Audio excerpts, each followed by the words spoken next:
ইয়র্কের জ্যাকসনের থেকে আপনাদের সঙ্গে আছে আমি খালেদ মহিউদ্দিন।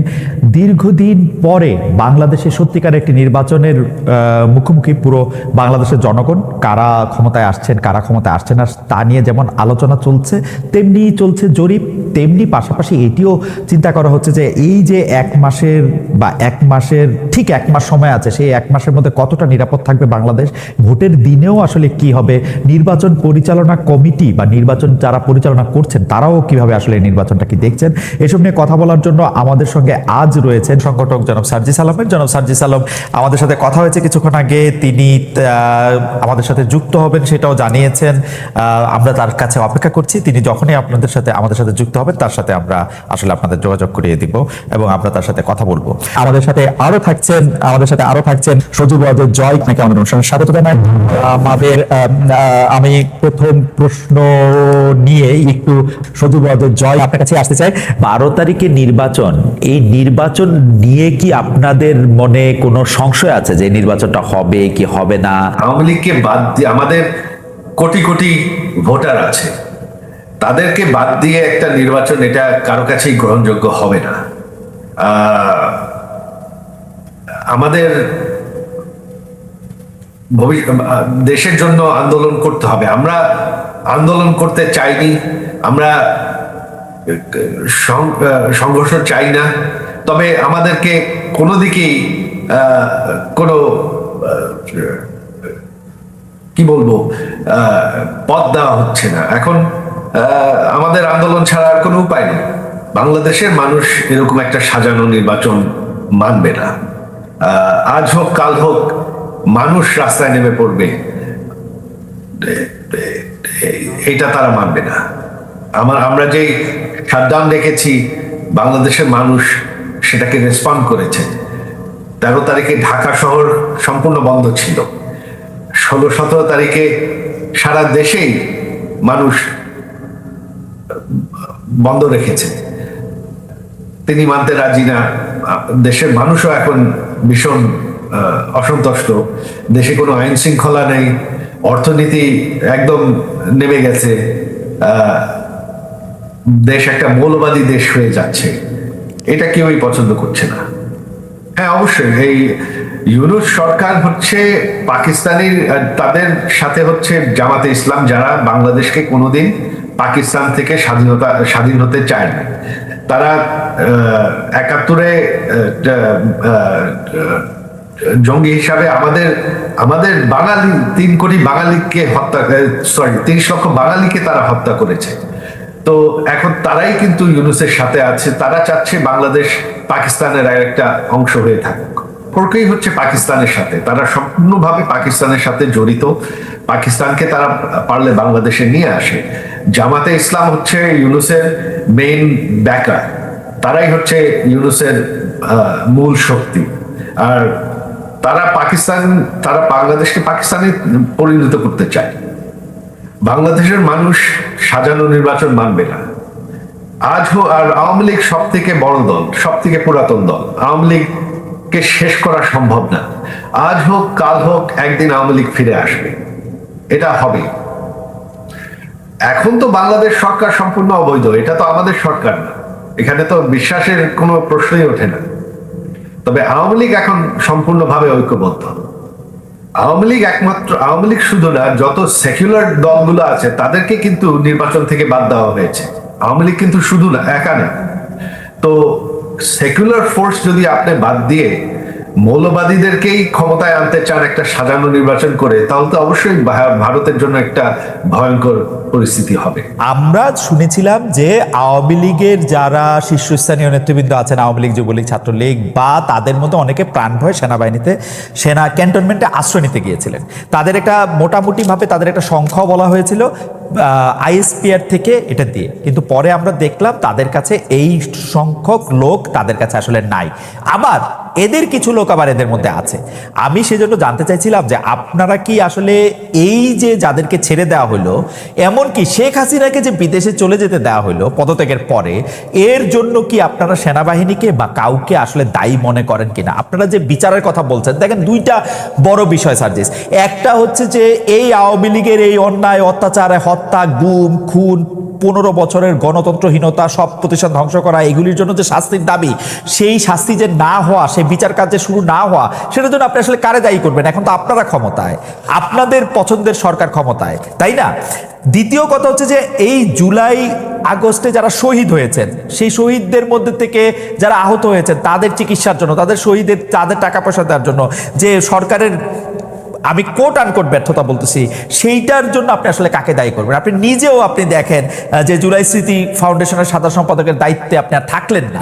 কারণ হচ্ছে যে এই পুরো ব্যাপারটা যদি আপনি বলেন, যেই দুইটা বিষয় নিয়ে আপনি আসলে দায়ী করতেছেন যে আওয়ামী লীগের বিচার হচ্ছে না, শহীদদের বা আহতদের পাচ্ছে না, তার জন্য আপনি দায়ীটা করবেন কারে আসলে, নিজেরা ছাড়া? দেখুন, এই জায়গায় হচ্ছে না, যেখানে আমার নিজের দায় আছে, আমার নিজের দায়ও সেখানে স্বীকার করতে কোনো সমস্যা নেই। কিন্তু সবচেয়ে বড় কথা হচ্ছে, আমরা আমাদের জায়গা থেকে যে জিনিসটা মনে হয়েছে সেটা হচ্ছে, বর্তমানে অন্তর্বর্তীকালীন সরকারে খুব স্বাভাবিকভাবে যখন এখানে উপদেষ্টা নির্ধারণ করা হয়, বিভিন্ন দলের মতে, বিভিন্ন স্টেক হোল্ডারের সাজেশন দেওয়া হয়, সবাই সবার জায়গা থেকে এই যে মানুষগুলোর নাম সাজেশন করেছিল যারা এখন রয়েছে উপদেষ্টা পরিষদে, সবাইকে হয়তো এরকম মনে করা হয়েছিল যে এই মানুষগুলো তাদের জায়গায় স্ব কর্মক্ষেত্রে এই মানুষগুলো ভালো এবং তাদেরকে এখানে সাজেস্ট করা হয়।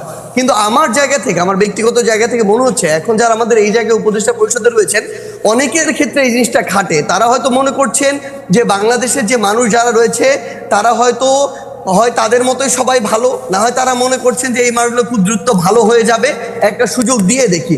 কিন্তু সবচেয়ে বড় কথা হচ্ছে, এই বাংলাদেশে আমরা দেখছি প্রত্যেকটা সেক্টরে মানুষদের শিরায় শিরায় আসলে এই যে এতদিনের যে ফ্যাসিজম কিংবা এই যে একটা চিন্তা ভাবনার একটা করাপ্টেড চিন্তা ভাবনা ঢুকে গিয়েছে, এখান থেকে মানুষকে বের করে নিয়ে আসার জন্য একটা স্ট্রিক্ট একটা ওয়েতে যাওয়া প্রয়োজন। কিন্তু খুব স্বাভাবিকভাবে সেটি আমরা দেখছি না, বরং ওই মানুষগুলোর মধ্যে যে প্রথমে 2-3 মাসে যে একটা ভীতি তৈরি হয়েছিল যে একটা কথা বলি, আমি বিভিন্ন জনের কাছ থেকে যা জানছি, যত উপদেষ্টা আপনারা নিয়োগ দিচ্ছেন, ডক্টর ইউনূস সহ, আপনারা সহ সব উপদেষ্টা নিয়োগ দিচ্ছেন আপনারা আর কারো কথা শুনে কোনো একজন আচ্ছা, সবচেয়ে ভাই একটা জিনিস একদম ক্লিয়ার করি, এটা হচ্ছে সবচেয়ে বড় মিথ্যা কথা। কেউ যদি বলে থাকেন তাহলে তিনি মিথ্যা বলেছেন অথবা না জেনে বলেছেন।